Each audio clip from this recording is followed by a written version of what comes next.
So starting off with sales process, it's our belief that the sales or the recruiting process should drive the entire organization. Everything builds off of your sales or your recruiting process.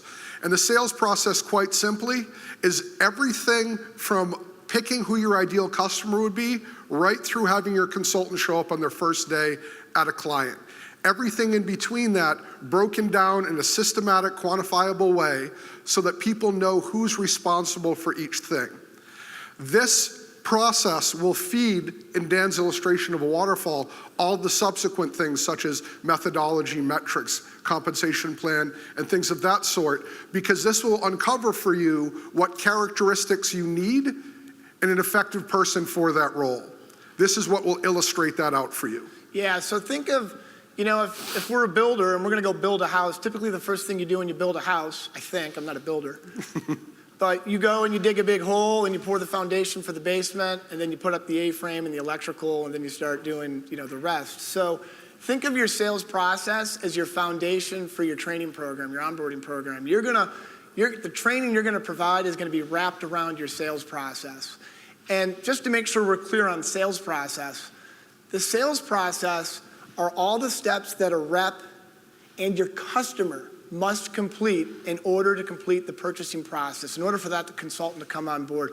Really, really important.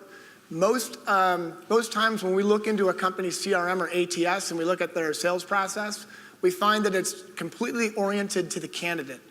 In other words, they're looking at, well, we found a candidate, we screened a candidate, we submitted a candidate. Not to say you shouldn't do that, that's important on the candidate side, but you have to understand what it is that your customer needs to do to buy from you, and that's gonna change the orientation of your training, which I'm gonna talk about in a little bit more detail in a couple of minutes here. And remember, we don't get paid for the things we do. We get paid for the things they do. And that's why it's important to take that into consideration. That's exactly right. And your sales process should have quantifiable, verifiable milestones so that it's really clear to the sales rep whether he or she has actually completed that step. Again, where most sales managers struggle or make a mistake, heck, I know I made the mistake early in my sales management career, it was all based on gut instinct, and it was subjective. Oh, I think this one's, we moved on to the next step, or this is qualified.